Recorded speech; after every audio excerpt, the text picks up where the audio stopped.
দ্বিতীয় নাম্বার যে ব্যক্তিদের বিচার হবে, যে লোকটি শিক্ষা অর্জন করেছিল জ্ঞানী লোক, জ্ঞানী লোকটাকে দেখা হবে, ও জ্ঞানী ব্যক্তি শোনো, এখানে এসো, তোমার বিচার হবে।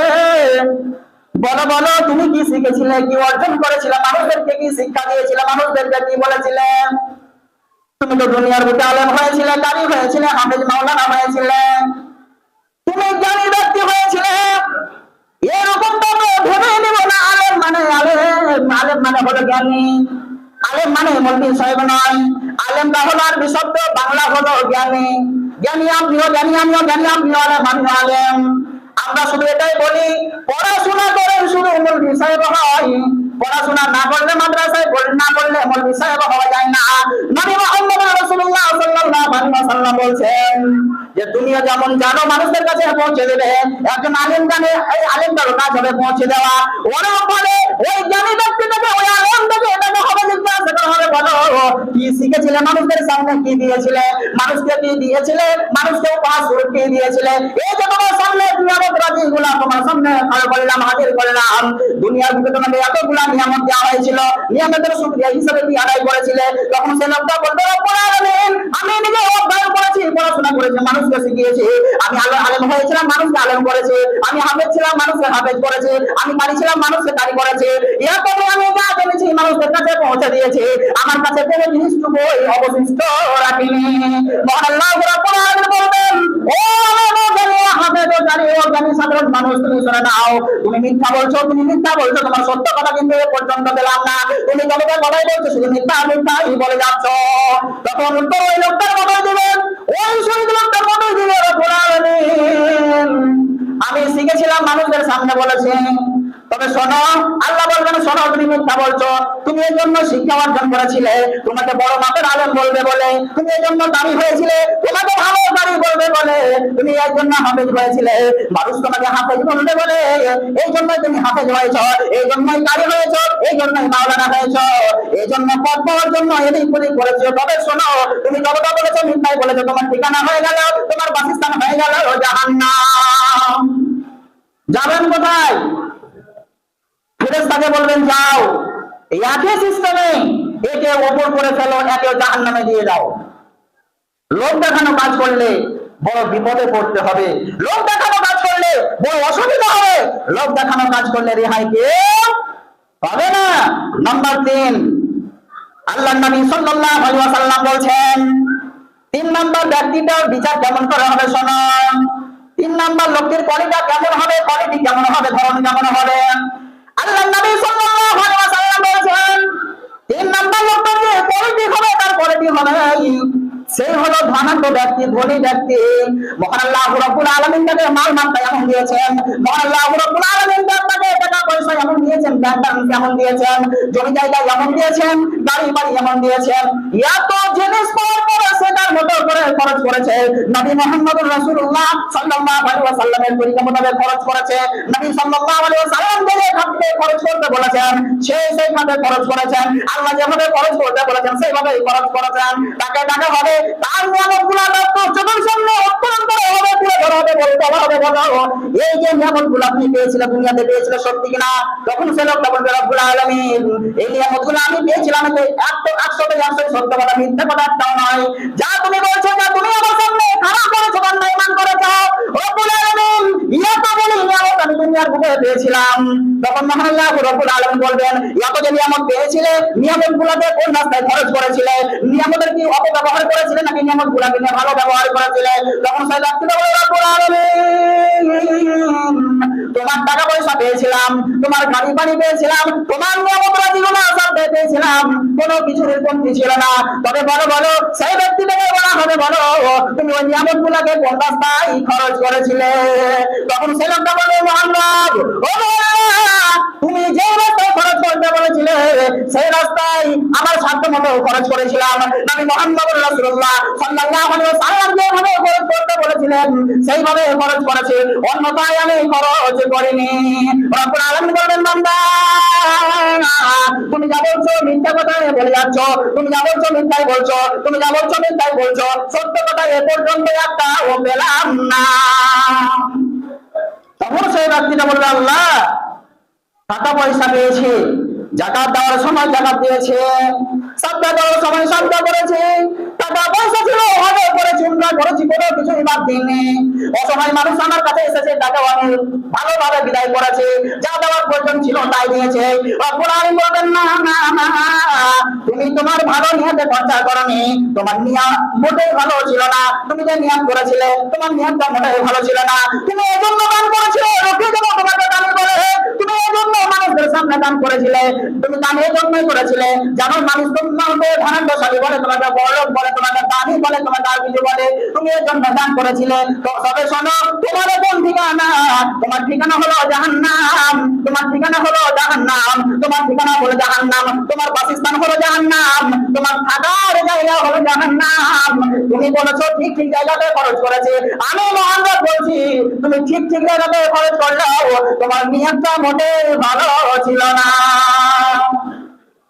খরচ করেছো সবটাই জানতে পারছি, তবে নিয়ত তোমার ভালো ছিল না। চরম বিশ্বনবী মুহাম্মদ রাসূলুল্লাহ সাল্লাল্লাহু আলাইহি ওয়াসাল্লাম কি বলছেন? বুখারী শরীফের প্রথম যে হাদিসটি সেটি হলো ইন্নামাল আমালু বিন্নিয়াত। যে কোনো কাজ করুন না কেন নিয়তের উপরে আপনার দারমাদার করবে, নিয়তের উপরে আপনার নির্ভর করবে। নিয়ত যদি ভালো হয় তাহলে আপনি যে কাজটা করবেন আপনার দ্বারাই ভালোই হবে, নিয়তটা যদি আপনার খারাপ হয় তাহলে আপনার মাধ্যমে ভালো পাওয়ার চেষ্টা করলেও কিন্তু হবে না। আমার বন্ধু কথা হলো এই, যেই কাজ করুন না কেন মানুষদেরকে দাওয়াত দেন, মানুষদেরকে ভালো রাস্তায় পরিচালিত করেন, আর যাই করেন না কেন আপনাকে প্রথম নাম্বার এটা নিয়ত করতে হবে শুধুমাত্র মহান আল্লাহ রাব্বুল আলামিনকে সন্তুষ্ট রাখার জন্য। মহান আল্লাহ রাব্বুল আলামিন যে জান্নাত তৈরি করে রেখেছেন, এই কাজের বিনিময়ে আমি যেন জান্নাতবাসী হই, এই জন্য আমি মানুষদেরকে আহ্বান করছি ভালো রাস্তায়, মানুষদেরকে নিষেধ করছি খারাপ কাজ করতে। মহান আল্লাহ রাব্বুল আলামিন বলেন ওয়া আতাকুমুর রাসূল ফাখুযুহু ওয়া মা নাহাকুম আনহু ফান্তাহু। নবী মুহাম্মদ রাসূলুল্লাহ সাল্লাল্লাহু আলাইহি ওয়াসাল্লাম যেটা দেয়, আল্লাহ বলছেন মহান আল্লাহ রাব্বুল আলামিনের নবী যেটা দেয় সেটা গ্রহণ করো, যেটা নিষেধ করে সেটা বর্জন করো। যেটা করতে বলেছেন, যে সিস্টেমে আপনাকে চলতে বলেছেন সেই সিস্টেমে আপনি চলুন। যে কর্ম নবী মুহাম্মদ রাসূলুল্লাহ সাল্লাল্লাহু আলাইহি ওয়াসাল্লাম যে সিস্টেমে করতে বলেছেন সেই সিস্টেমে আপনাকে কর্ম করতে হবে, আপনাকে কাজ করতে হবে।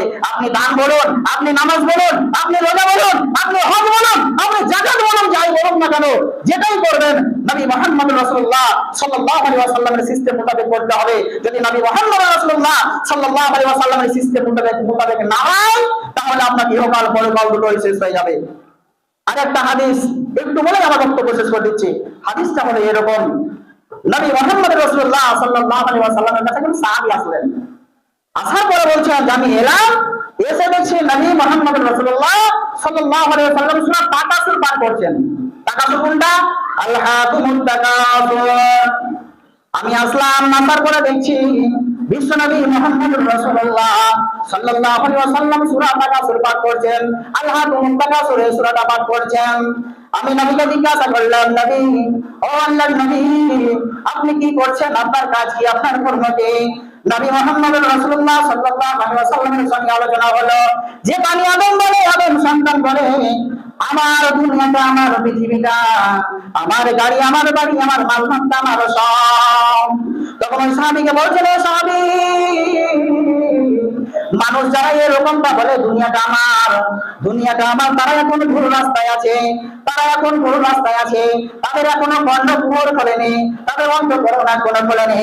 যারা বলে দুনিয়াটা হলো আমার, মালমাত্তা হলো আমার, টাকা পয়সা গাড়ি বাড়ি সবটাই হলো আমার, সেই সাহাবী বলছিল, আল্লাহর নবী, আমি ক্লিয়ার ভাবে বুঝতে পারলাম না, যদি আমাদের ক্লিয়ার ভাবে বলে দিতেন তাহলে আমি বড় উপকৃত হতাম। সেই সাহাবীকে বলছেন, ও সাহাবী, তুমি শুনে নাও, আদম সন্তানের মাল কোনটা ভালো করে শুনে নাও, আদম সন্তানের মাল কোনটা ভালো করে শুনে নাও। মাল উপার্জন করলো, মাল কামাই করলো, কামাই করার পরে যে খাবারটা ক্রয় করে খেলো, যে খাবারটা রান্না করে খেলো, খাবার পরে পায়খানা প্রস্রাব হয়ে গেল, এই মালটা হলো আর মালটা হলো ওটাই, যে মালটা খেলো খাওয়ার পরে পায়খানা প্রস্রাব হয়ে গেল, ওই পর্যন্ত। আর যে পোশাক পরিধান করলো, ক্রয় করে পোশাক করলো, ক্রয় করে লুঙ্গি কিনে পরিধান করলো, ক্রয় করে জামা কিনে গায়ে ভরলো, পরিধান করলো, এই মালটা হলো আর ছিঁড়ে পুরাতন হয়ে গেল, এই মালটা হলো আর অন্যটা কোনো নয়। বিশ্বনবী মুহাম্মদ রাসূলুল্লাহ সাল্লাল্লাহু আলাইহি ওয়াসাল্লাম তৃতীয় নাম্বার যে কথাটা বলছেন, মাল হলো ওটাই যে দুনিয়াতে বেঁচে থাকা অবস্থায় দান সাদকা করলো, যে দানটা আল্লাহ রাব্বুল আলামিন কবুল করলেন, যে সাদকাটা মহান আল্লাহ রাব্বুল আলামিন কবুল করলেন, এই তিনটা ব্যক্তিকে তার কোনো মাল নাই। যখন মরে গেল মানুষ অবশেষ হয়ে গেল, যখন মরে গেল মাল মাত্রা টাকা পয়সা গাড়ি বাড়ি জমি জায়গা যত যা থাকলো এগুলো তার আহার ঘর করতে থাকলো, ওয়ারিসদের থেকে গেল।